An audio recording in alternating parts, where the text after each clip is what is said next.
رسول اللہ صلی اللہ علیہ وآلہ وسلم نے کیا اپنی زندگی میں اپنا کوئی جانشین مقرر کیا تھا؟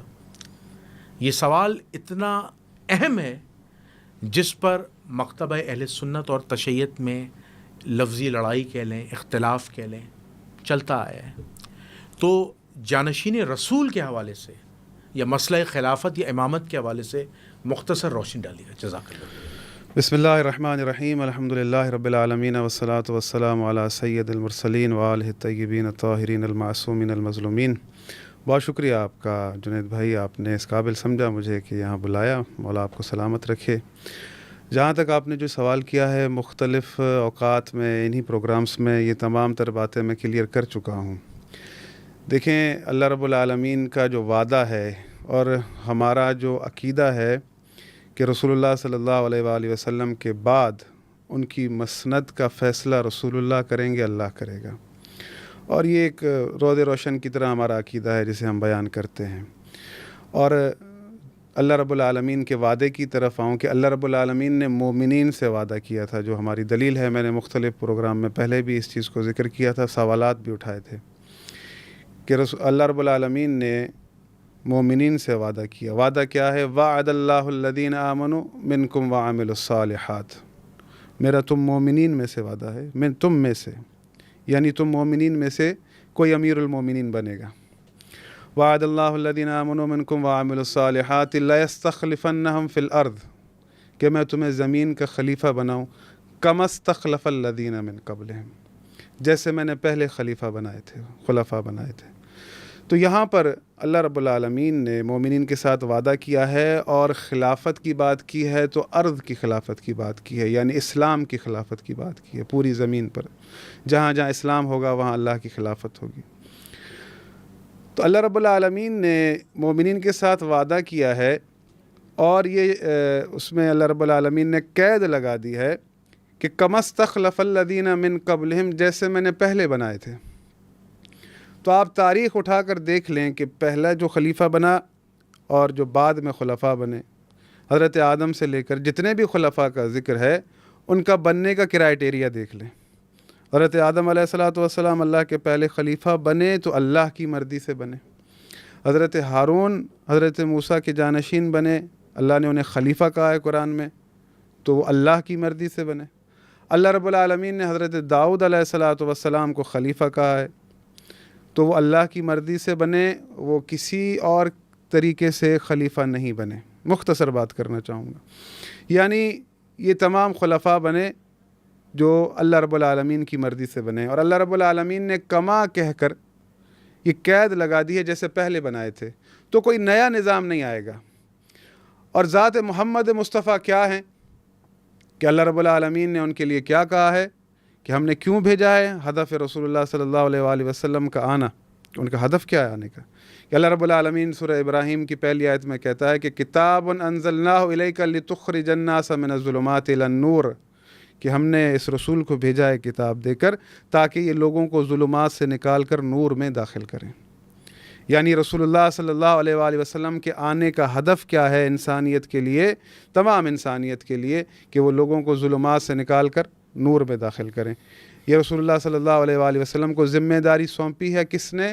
اللہ رب العالمین نے. بے شک جہاں آیات اترتی ہیں اقیموا الصلاۃ، نماز کو قائم کرو، تو نماز کیسے پڑھنی ہے رسول بتائیں گے. زکوٰۃ ادا کرو، زکوٰۃ کیسے دینی ہے رسول بتائیں گے.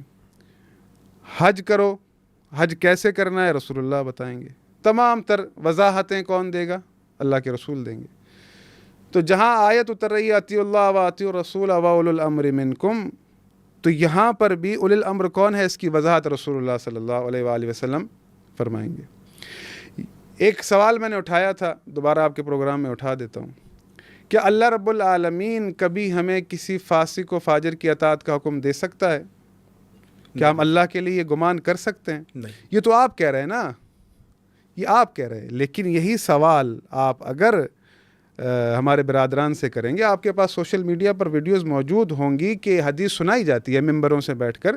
ایک ہمارے یعنی شہر کے مشہور نام ہے ان کی طرف سے کہ جو ظالم فاسق فاجر آپ پر مسلط ہو جائے اس کی اطاعت اللہ نے واجب کی ہے، ان کا بیان موجود ہے۔ ہم اس چیز کو نہیں مانتے، واضح کلیئر بات ہے کہ اللہ رب العالمین رسول اللہ صلی اللہ علیہ وآلہ وسلم وہ ہیں کہ وما ارسلناک الا رحمۃ للعالمین، عالمین کے لیے رحمت ہیں۔ رسول اللہ لوگوں کو ظلمات سے نکال کر نور میں داخل کرنے آئے ہیں۔ تو رسول اللہ حضرت آدم سے لے کر حضرت عیسیٰ تک کے وارث ہیں، ان کی ساری تگ و دو، ان کا دین پہنچانا، ان کا مشقتیں جو انہوں نے کاٹیں، زحمات انہوں نے جو بھی اٹھائیں، یہ سب کچھ رسول اللہ صلی اللہ علیہ وآلہ وسلم نے کیا، جنگیں کی، ہمیں دین اسلام دیا۔ کیا رسول اللہ صلی اللہ علیہ وآلہ وسلم کا یہ دین اسلام لانا، اس کا ہدف یہ تھا کہ رسول اللہ ہم سے یہ کہہ کر جائیں کہ جو ظالم فاسق فاجر تم پر مسلط ہو جائے اس کی اطاعت اللہ نے واجب کی ہے، اس کی اطاعت کرنی ہے، اس کے خلاف خروج نہیں کرنا۔ اگر ہم اس بات کو مان لیں تو پھر بہت سارے سوال اٹھتے ہیں کہ امام حسین اپنے نانا کے دین سے ہی غافل تھے؟ نعوذ باللہ۔ تو بات یہ ہے کہ اللہ رب العالمین ہم سے یہ چاہتا ہے کہ ہم اس کے نور کی اتباع کریں۔ اللہ رب العالمین نے ہدایت کا ذمہ اپنے سپرد کیا ہے، ان علینا للہدیٰ، کہ ہدایت کا ذمہ میرا ہے۔ اور جب حضرت آدم علیہ السلام کو اللہ رب العالمین نے زمین پر بھیجا تو آپ یہ آیات اٹھا کر دیکھ لیں، ایک سورہ بقرہ میں، ایک سورہ طٰہٰ میں ہے کہ قُلْ نَهْبِطُوا مِنْهَا جَمِيعًا، کہ تم نیچے اتر جاؤ۔ فَإِمَّا يَأْتِيَنَّكُم مِّنِّي هُدًى، تمام انسانیت سے خطاب ہے، فَإِمَّا يَأْتِيَنَّكُم مِّنِّي هُدًى، کہ جب تمہارے پاس میری طرف سے ہدایت آ جائے، فَمَنِ اتَّبَعَ هُدَايَا، جس نے بھی میری بھیجی ہوئی ہدایت کی اتباع کی، فَلَا خَوْفٌ عَلَيْهِمْ وَلَا هُمْ يَحْزَنُونَ، بے شک، یعنی پھر نہ ہی اسے کوئی خوف ہوگا، نہ ہی وہ کسی غم میں مبتلا ہوگا۔ بے شک، یعنی اللہ رب العالمین نے تمام انسانیت سے خطاب کیا کہ اگر میری بھیجی ہوئی ہدایت کی اتباع میں رہو گے تو نہ کسی خوف میں مبتلا ہوگے، نہ کسی رنج میں مبتلا ہوگے۔ تو قیامت تک کے لوگوں کے لیے ہدایت کی ضرورت ہے۔ بے شک، اور اللہ رب العالمین ہر زمانے میں ایک ہادی رکھتا ہے کہ جو لوگوں کو ہدایت کرے، اور اللہ رب العالمین کبھی اپنی سنت کو نہیں بدلتا۔ سنت اللہ التی قد خلت من قبل فلن تجد لسنت اللہ تبدیلا۔ اللہ کے رسول صلی اللہ علیہ وآلہ وسلم چونکہ آئے ہیں اسی لیے کہ لوگوں کو ظلمات سے نکال کر نور میں داخل کریں، تو اللہ کے رسول صلی اللہ علیہ وآلہ وسلم نے اپنی یہ ذمہ داری بخوبی نبھائی ہے۔ اکثر میں ان جملات کو دہراتا ہوں کہ رسول اللہ صلی اللہ علیہ وآلہ وسلم نے جہاں ہمیں دین پہنچایا ہے، اس کے بعد رسول اللہ صلی اللہ علیہ وآلہ وسلم نے ہم سے یہ کہا ہے، ہمیں ضمانت دی ہے، میں محمد ضمانت دیتا ہوں، میرے بعد اگر قرآن اور اہل بیت کی پیروی کرو گے، میں تمہارے درمیان قرآن اور اہل بیت چھوڑے جا رہا ہوں، اگر ان سے متمسک رہو گے تو میں محمد تمہیں ضمانت دیتا ہوں کہ تم کبھی بھی گمراہ نہیں ہوگے۔ بے شک، میں نے جہاں سے ابتدا کی کہ رسول اللہ جہاں سے ابتدا کیا استخلاف سے کہ اللہ کا یہ وعدہ ہے کہ وہ تم میں خلیفہ بنائے گا جیسے پہلے بنائے تھے، تو اب وہ اللہ رب العالمین کیسے بنائے گا، سورس کیا ہے، کس کے ذریعے سے بنائے گا؟ تو اللہ رب العالمین کے لیے اپنے پیغمبر کے سوا کوئی اور بہتر نہیں ہے کہ اللہ کے رسول صلی اللہ علیہ وآلہ وسلم ہمیں خلیفہ دے کر جائیں۔ اور رسول اللہ صلی اللہ علیہ وآلہ وسلم نے یہ وصیت کر دی۔ اکثر میں نے سوالات اٹھائے ہیں، تمام میرے ساتھ جو بیٹھنے والے مفتیان حضرات تھے، میں نے سب سے سوال کیا، بخاری میں موجود ہے، مسلم میں موجود ہے، رسول اللہ صلی اللہ علیہ وآلہ وسلم نے فرمایا میرے بعد میرے 12 جانشین ہیں۔ اب جب رسول اللہ کہہ رہے ہیں کہ میرے بعد میرے 12 جانشین ہیں، تو اس آیت کو ملا لیں آپ آیت استخلاف کو، تو کیا وہ آیت استخلاف کا جو مصداق ہوگا اور رسول اللہ کے بعد جو رسول اللہ کا جانشین بنے گا، دو الگ چیزیں نہیں ہوں گی، وہ ایک ہی ہوگا۔ تو اللہ کے رسول، اس میں نے آئے اولو الامر بھی پڑھی کہ یعنی اطاعت کرو اللہ کی، رسول کی، اور اولو الامر کی، اس کو بھی پڑھا۔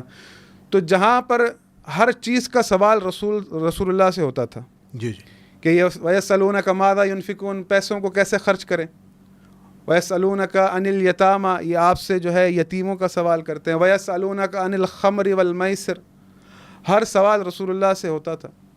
تو جب رسول اللہ کی موجودگی میں، رسول اللہ خود صاحب امر ہیں، ان کی موجودگی میں ایک تیسری اطاعت کا حکم ہو رہا ہے، تو کیا کبھی کسی نے نہیں پوچھا ہوگا یا رسول اللہ آپ اولی الامر ہیں، آپ کی موجودگی میں ہمیں ایک تیسری اور یعنی شخصیت کی اطاعت کا حکم دیا گیا ہے، یہ کون ہے؟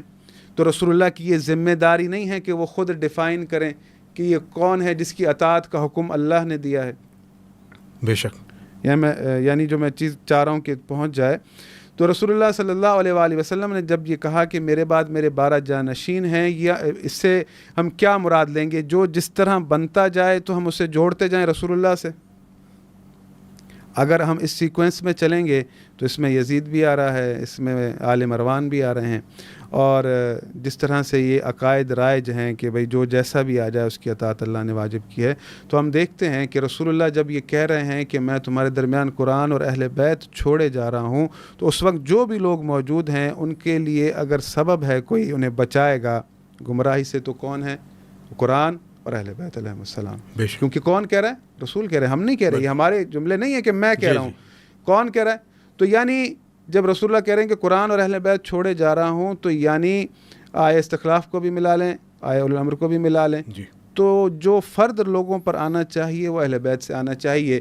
یہ قرآن کہہ رہا ہے اور رسول اللہ صلی اللہ علیہ وآلہ وسلم کی وصیت کہہ رہی ہے. تو ان 12 کو جب رسول اللہ صلی اللہ علیہ وآلہ وسلم کہہ رہے ہیں کہ میرے بعد میرے 12 جانشین ہیں، جن میں سے امام مہدی کو ہر مکتبہ فکر مانتا ہے، بے شک، کہ رسول اللہ نے اپنی زندگی میں ان کے آنے کی معرفی کی کہ وہ آئیں گے، ان کا نام بتایا، سب چیزیں بتائی، وہ کیا کیا کریں گے سب رسول اللہ نے آپ کو بتایا.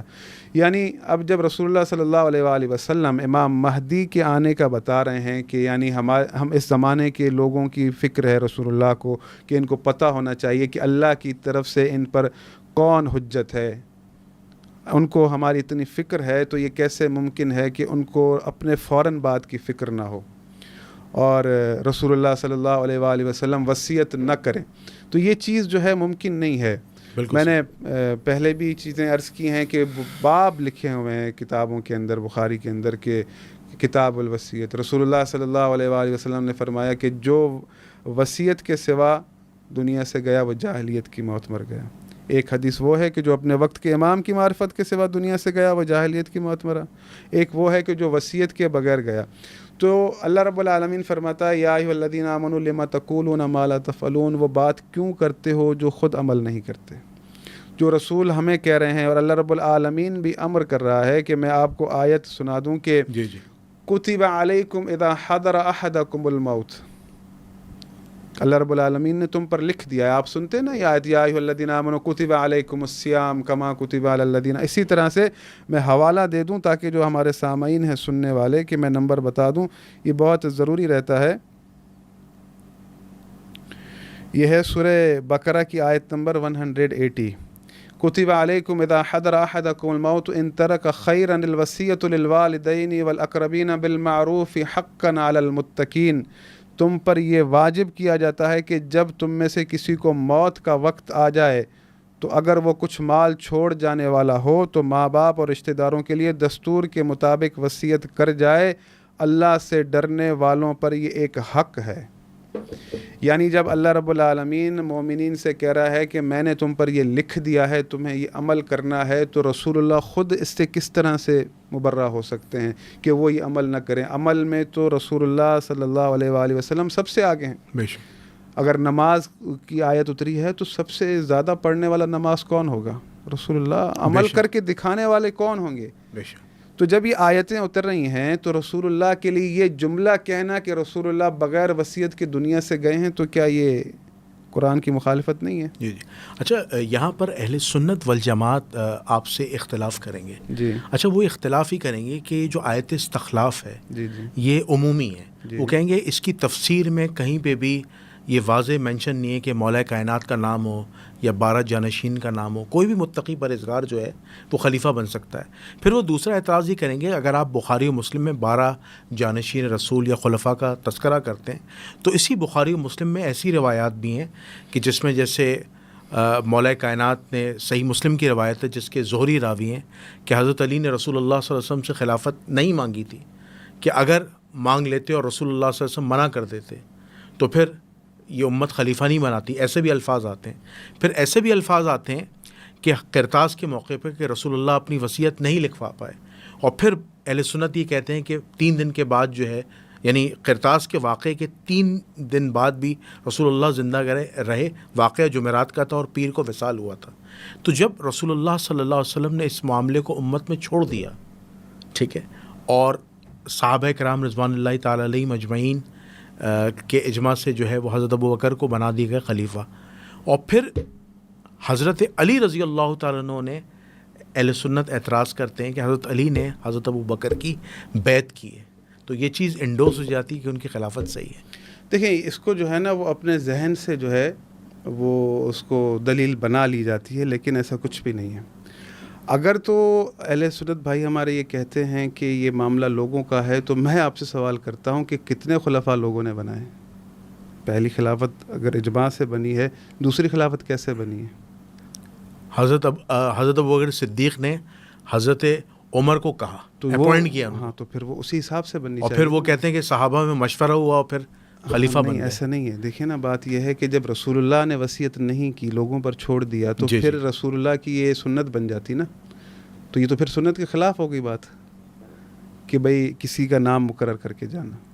تو بات یہ ہے کہ رسول اللہ صلی اللہ علیہ وآلہ نہیں, اہل سنت پتہ کیا کہتے ہیں؟ اہل سنت کہتے ہیں حضرت عمر کے خلیفہ بننے پر بھی صحابہ نے اعتراض بھی کیا تھا, اور حضرت ابو بکر نے کنونس کیا, پھر اس کے بعد حضرت عمر رضی اللہ تعالیٰ کی بیعت ہوئی ہے. نہیں, وہ لکھ کر دے کر گئے نا. پھر اگر اجماع ہی ہے تو پھر حضرت عمر نے شورا بنائی تھی. تو امت کے جو مقدس ترین لوگ ہیں, جی, حضرت معاویہ نے اپنے بیٹے کو نامزد کیا, ان کے لیے بیعت لی. تو پھر یہ کیا اب اسے ٹوٹل اسلام کہتے جائیں گے؟ اچھا, حضرت معاویہ کا معاملہ الگ ہے. دیکھیں, حضرت معاویہ نے اپنے بچے کو بنایا, ابو بکر نے اپنے بچے کو نہیں بنایا خلیفہ, عمر نے نہیں بنایا, عثمان نے نہیں بنایا. اچھا, حضرت علی نے بھی نہیں بنایا, وہ تو امت نے حضرت حسن کو بنایا. مولا علی نے امام حسن کو بنایا, ان کی وصیت کی ہے, ان کی وصیت رسول اللہ نے کی ہے. اچھا, اہل سنت کیا ڈیفرنٹ ہے؟ وہ ٹھیک ہے, ڈیفرنٹ ہے. میں یہی کہہ رہا ہوں نا کہ میں یہ کہہ رہا ہوں کہ میں نے آپ کے سامنے جو آیت پڑھی ہے کہ اللہ کہہ رہا ہے جیسے میں نے پہلے بنائے, تو جب جو پہلے بنے ہیں اسی کرائٹیریا پر رسول اللہ کے بعد بھی بننے. بات یہ ہے کہ جو فرد رسول اللہ کے بعد مسند رسول پر آ رہا ہے, آیا وہ امت کو ہدایت کر رہا ہے؟ تو اللہ رب العالمین کا یہ فرمان واضح ہے کہ افمن یہدی الی الحق احق ان یتبع ام لا یہدی الا یہدا فما لکم کیف تحکمون. حق یہ ہے کہ جو حق کی ہدایت کرے پیروی اس کی کرو, نہ کہ اس کی پیروی کرو جو خود محتاج ہدایت ہے. فما لکم کیف تحکمون, تم یہ کیسی قضاوت کرتے ہو؟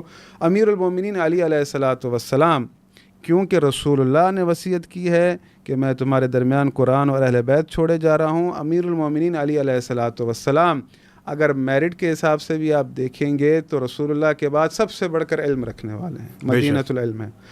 امیر المومنین علی علیہ الصلوۃ والسلام رسول اللہ کے بعد سب سے بڑھ کر شجاع ہیں, ان کے پاس حکمت ہے.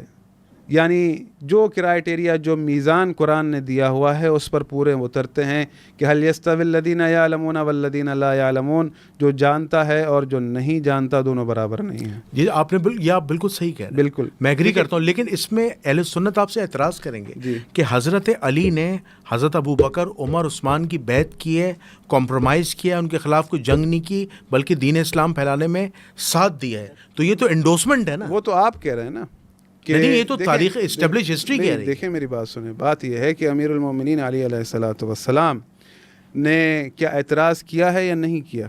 جی, بلکہ مانا ہے. دیکھیں نا, نہیں آپ کہہ رہے ہیں نا, ہم اس چیز کو نہیں مانتے نا کہ امیر المومنین علی علیہ الصلوۃ والسلام نے کبھی کوئی بیعت بھی کی ہو. دیکھیں بات یہ ہے بیعت کہ ثابت نہیں ہے نا ہمارے پاس, تو ہم تو اس کو مانتے ہی نہیں ہیں نا. بخاری مسلم میں تو ہے. دیکھیں, بیعت کرنا اور ہوتا ہے, اور جو حالات چل رہے ہیں اس پر خاموشی اختیار کرنا ایک الگ چیز ہے. کہ بعض اوقات کبھی کوئی چیز آپ مصلحتاً کر رہے ہوتے ہیں, اس میں یقیناً آپ کچھ نہ کچھ دیکھ رہے ہوتے ہیں.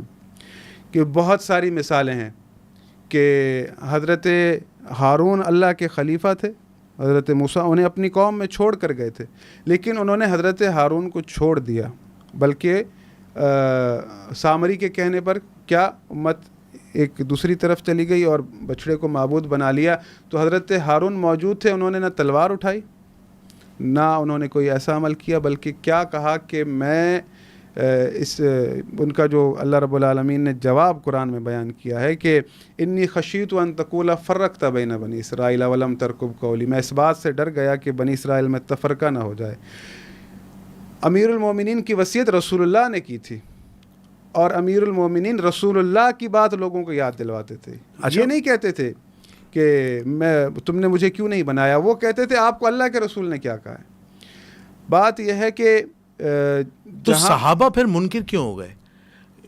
لاکھوں صحابہ نے ابو بکر صدیق کی بیعت کی ہے، نہیں وہ بیعت عامہ جو ہے، ہاں بالکل وہ ٹھیک ہے، منکر، تو وہ حدیث ثقلین کے خلاف کیسے ہو گئے؟ ایون سعد ابن عبادہ رضی اللہ تعالیٰ عنہ نے کہا کہ مجھے خلیفہ ہونا چاہیے۔ آپ یہی تو میں چیز کہہ رہا ہوں، اتنی گڑبڑ کیسے ہو گئی؟ آپ جواب دیں گے نا، اس سوال کا جواب شیعہ قوم نہیں دے گی۔ نہیں تو وہ کہتے ہیں ہم حدیث ثقلین کا مطلب یہ دیتے ہیں کہ قرآن و اہل بیت سے مراد صرف حسن سلوک تھا، اور یہ بات حضرت علی جانتے تھے۔ اچھا، اس سے مراد حسن سلوک تھا؟ حسن قرآن یعنی قرآن اور اہل بیت کے ساتھ زیادتی نہ کرنا، ظلم نہ کرنا، بلکہ ان سے دین لینا اور کسی بھی معاملے میں ان کے ساتھ ظلم و زیادتی نہ کرنا، یہ حصے مراد لیتے ہیں۔ تو آپ نے کتنا دین لیا ان سے؟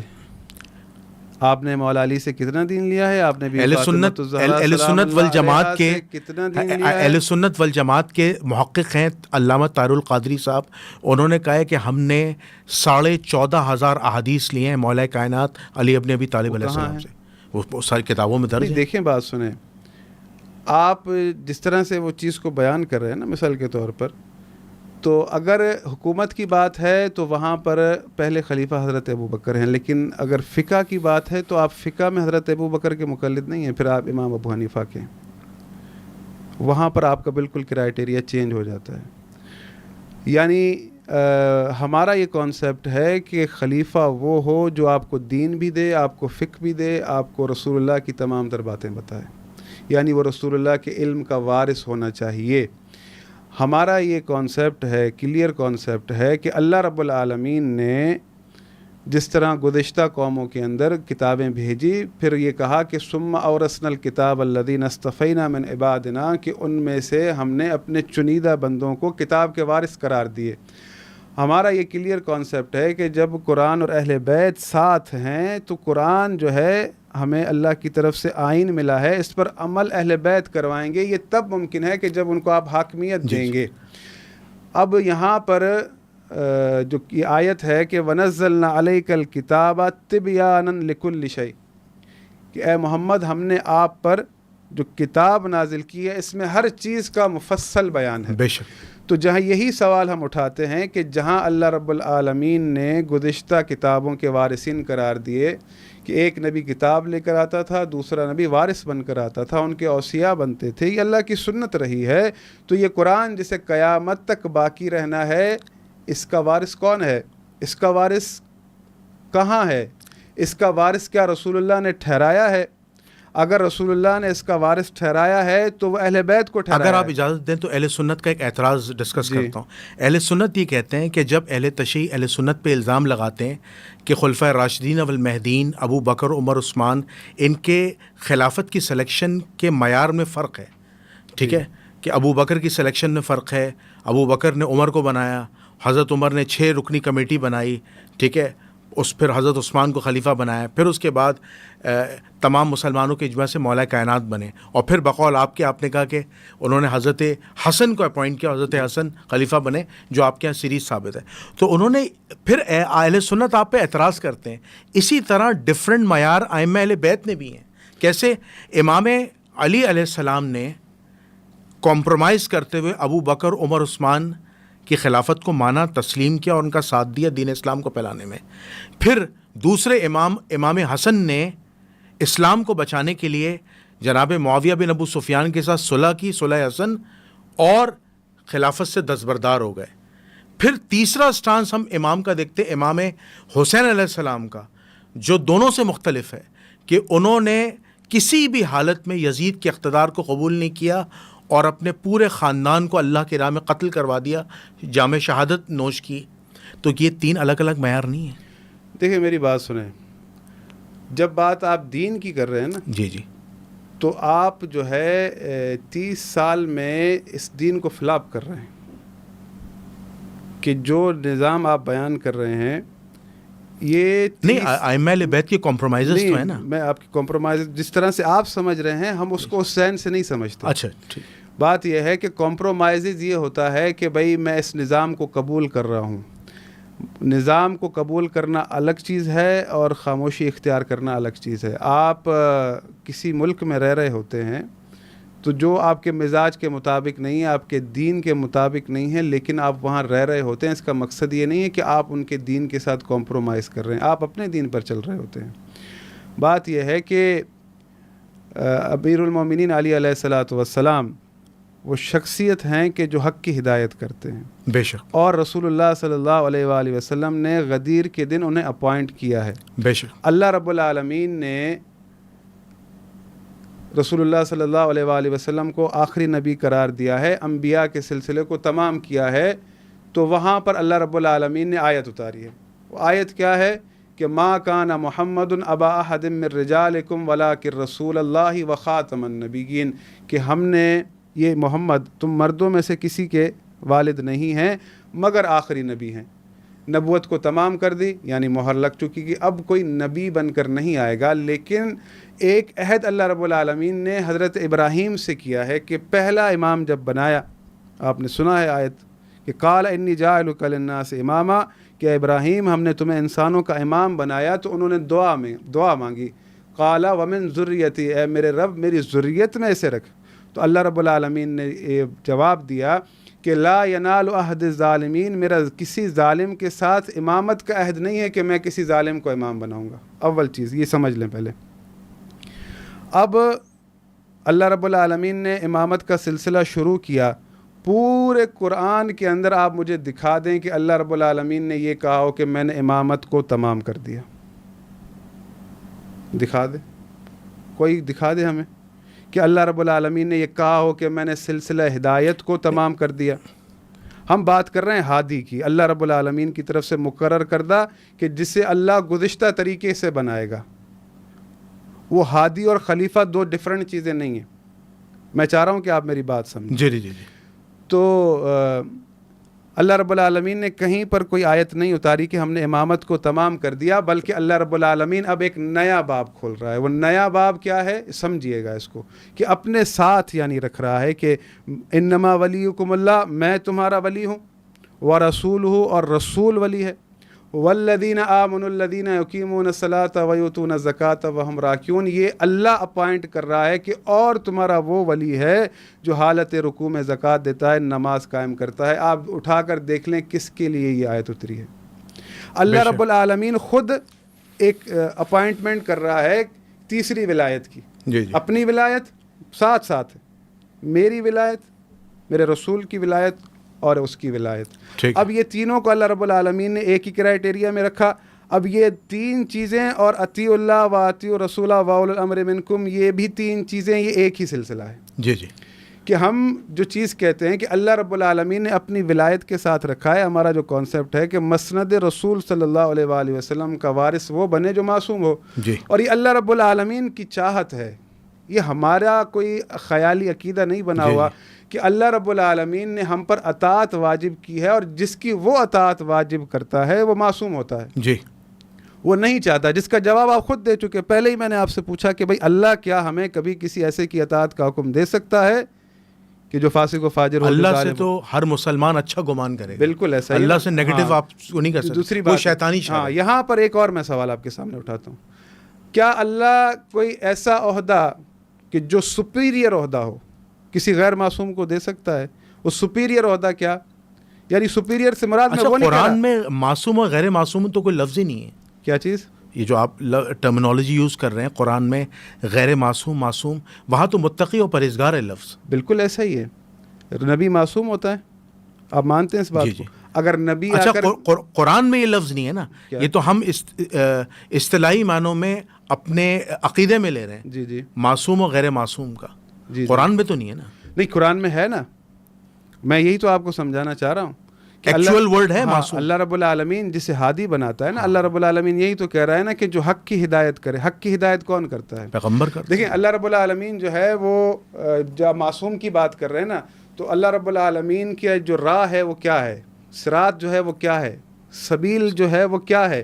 اللہ رب العالمین کیوں کمپیریزن کر رہا ہے سورہ نحل کے اندر کہ ضرب اللہ مثل الرجلین، اللہ تمہیں مثال دیتا ہے دو مردوں کی، احدہما ابکم، جس میں سے ایک گونگا ہے، لا یقدر علی شیء، کسی چیز پر قدرت نہیں رکھتا، وہو کل علی مولاہ، جو اپنے مالک کے گلے میں پڑا ہے، اینما یوجہ لا یاتی بخیر، وہ مالک اس کا اسے جہاں بھیجتا ہے تو کوئی خیر کی خبر نہیں لاتا.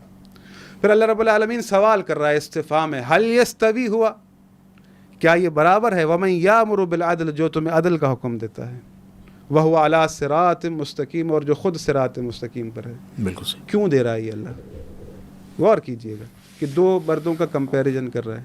پہلے اللہ نے کہا کہ فلا تضربوا للہ الامثال، اللہ کے لیے تم مثال نہ دو، اللہ ہی بہتر مثال دیتا ہے، وہی جانتا ہے کہ مثال کیسے دی جائے. تو اللہ رب العالمین دو لوگوں کا کمپیریزن کر رہا ہے کہ ایک شخص ایسا ہے کہ جو گونگا ہے، کسی چیز پر قدرت نہیں رکھتا، ایک شخص ایسا ہے جو تمہیں عدل قائم کرنے کا حکم دیتا ہے، بے شک، وہو اعلیٰ صراط مستقیم، اور جو صراط مستقیم پر کھڑا ہے. دونوں برابر ہیں. اللہ آپ سے پوچھ رہا ہے، کیوں پوچھ رہا ہے؟ اللہ آپ سے یہ کیوں پوچھ رہا ہے؟ آپ سے کیوں استفہام کر رہا ہے؟ بتاؤ مجھے. اللہ کہہ رہا ہے تم بتاؤ کہ یہ دونوں برابر ہیں. نہیں ہے نا. اب کوئی ایسا ہے جو ہمیں عدل کا حکم دیتا ہے اور خود صراط مستقیم پر ہے. اس آیت کی تفسیر میں بہت ساری چیزیں ہیں. اچھا، اگر اب یہ آیت بھی امیر المومنین کے لیے اتری ہے، ان کے فضل میں اتری ہے. تو وہ شخصیت کہ جسے اللہ رب العالمین نے رسول کے علم کا وارث قرار دیا ہے خود قرآن کے اندر، جی کہ ہم نے آپ کے پاس ایسی کتاب اتاری ہے، آپ کے اوپر ایسی کتاب اتاری ہے جس میں ہر چیز کا مفصل بیان ہے. تو قرآن کا ہر مفصل بیان رسول اللہ کے بعد کون جانتا تھا؟ مولا علی جانتے تھے. اچھا، تو آیا ہم پر یہ ذمہ داری نہیں بنتی کہ ہم امیر المومنین علی علیہ الصلوۃ والسلام کو اس کرائٹیریا پر جانتے ہوئے جو میزان اللہ نے دیا ہے، اللہ کا مقرر کردہ ہوا بندہ اسے ایکسیپٹ کریں کہ اللہ رب العالمین نے علم کو کیا دی ہے؟ برتری دی ہے، عظمت بخشی ہے. اور یہ فرمایا ہے کہ یرفع اللہ الذین آمنوا منکم، اللہ اسے رفعت بخشے گا جسے اللہ نے علم عطا کیا ہے.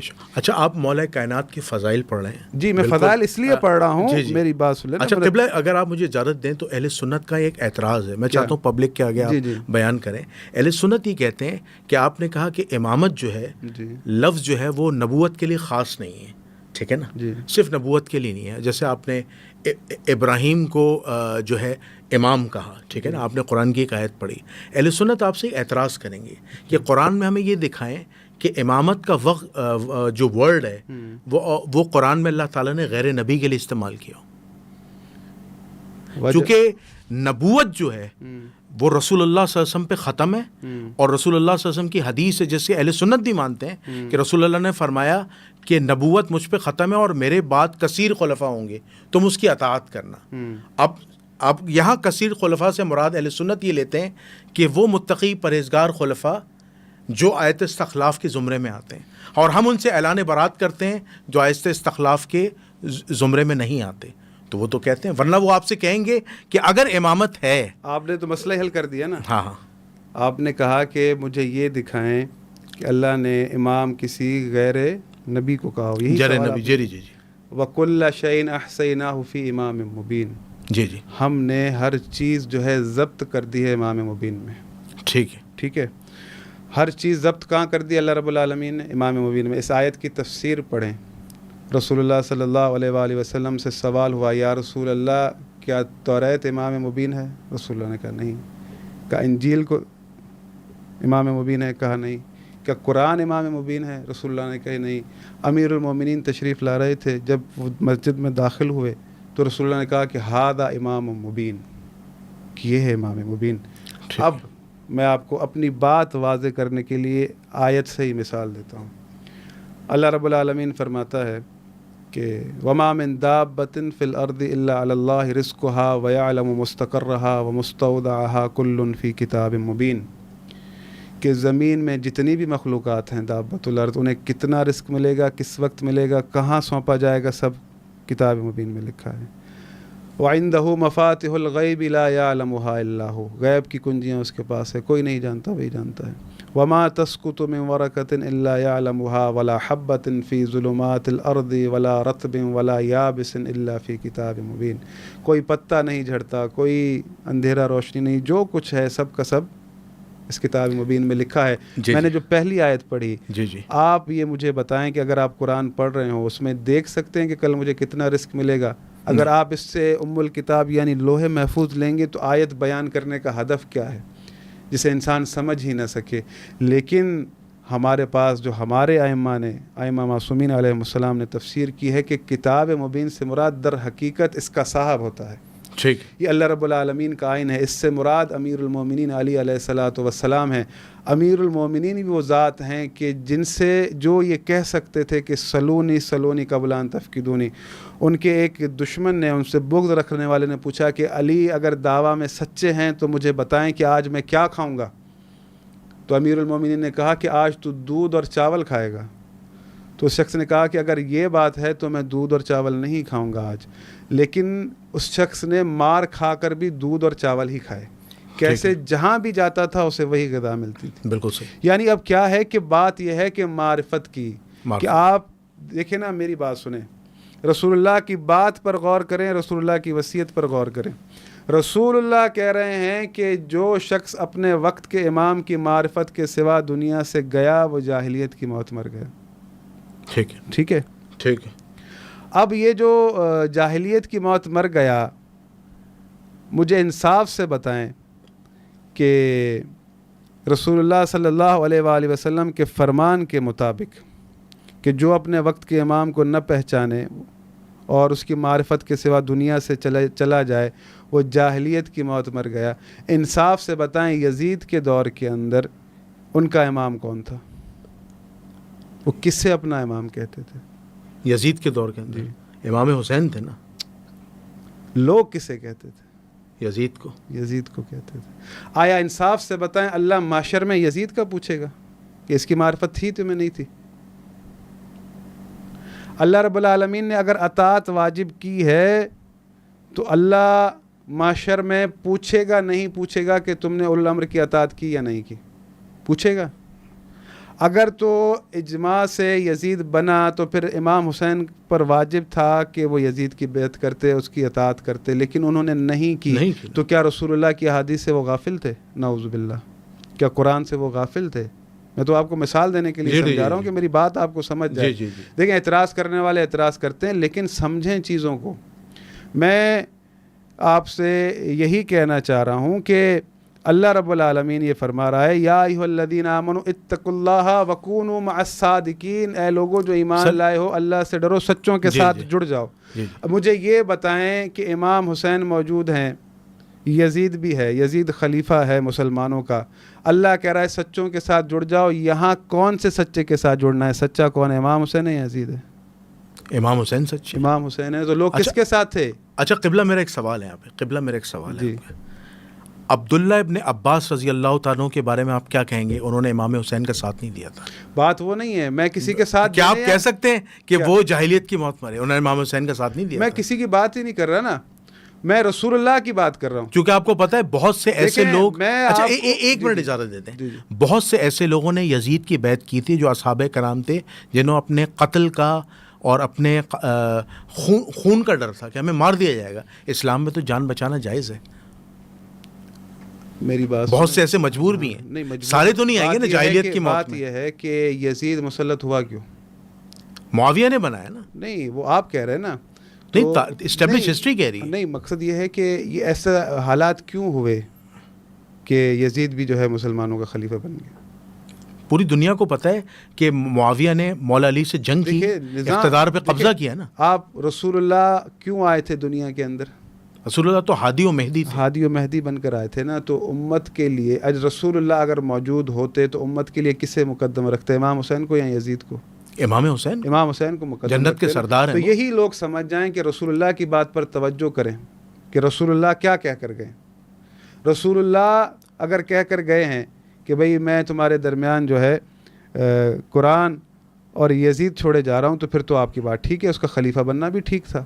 لیکن رسول اللہ نے یہ بات نہیں کہی. آپ کو یہ سوچنا چاہیے کہ رسول اللہ نے یہ کہا ہے کہ میں تمہارے درمیان قرآن اور اہل بیت چھوڑے جا رہا ہوں. اہل سنت کے جو بڑے مکاتب فکر ہیں سب نے لکھا، اپنا یزید خلیفہ لکھا. یہاں لوگ مان کر گئے کہ یزید مسلمانوں کا خلیفہ ہے کیونکہ لوگوں نے بنایا. اگر آپ کے پاس معیار یہی ہے تو پھر یزید کو آپ مان لیں کہ اللہ کی طرف سے، کہ بھئی وہ پھر غلطی جو ہے ساری آ کے کہاں رکتی ہے؟ پھر آپ کیا سمجھتے ہیں قصوروار کون ہے؟ امام حسین قصوروار ہے؟ نعوذ باللہ. معاذ اللہ، میں تو سوچ بھی نہیں سکتا. وہ تو مقصد نتیجہ تو پھر یہی نکل رہا ہے نا کہ بھئی بات یہ ہے کہ رسول اللہ صلی اللہ علیہ وآلہ وسلم کی بات کو کیوں کوئی نہیں دیکھتا. بے شک. بات یہ ہے کہ رسول اللہ کی وصیت کو چھوڑ کر آپ یہ کہہ رہے ہیں کہ امیر المومنین خاموش کیوں رہے، یہ ساری چیزیں کیوں ہوئی. بھئی بات یہ ہے کہ آپ امیر المومنین کے خاموش ہونے کو دیکھ رہے ہیں، آپ رسول اللہ کی وصیت کو کیوں نہیں دیکھ رہے؟ آپ قرآن کی وصیت کو کیوں نہیں دیکھ رہے؟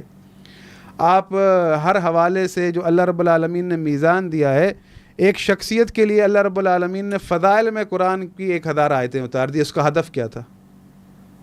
بالکل صحیح. اس کا ہدف کیا تھا کہ اللہ رب العالمین قرآن میں کہہ رہا ہے کہ لِنَجْعَلَهَا لَكُمْ تَذْكِرَةً وَتَعِيَهَا أُذُنٌ وَاعِيَةٌ، کہ یہ جو ہم نے تذکرہ بھیجا ہے یاد کرنے والے کانوں نے یاد کر لیا. آیت کس کے لیے اتری؟ امیر المومنین کے لیے، کہ رسول اللہ جو تذکرہ لے کر آئیں اس کا وارث کون ہے؟ امیر المومنین علی علیہ الصلوۃ والسلام.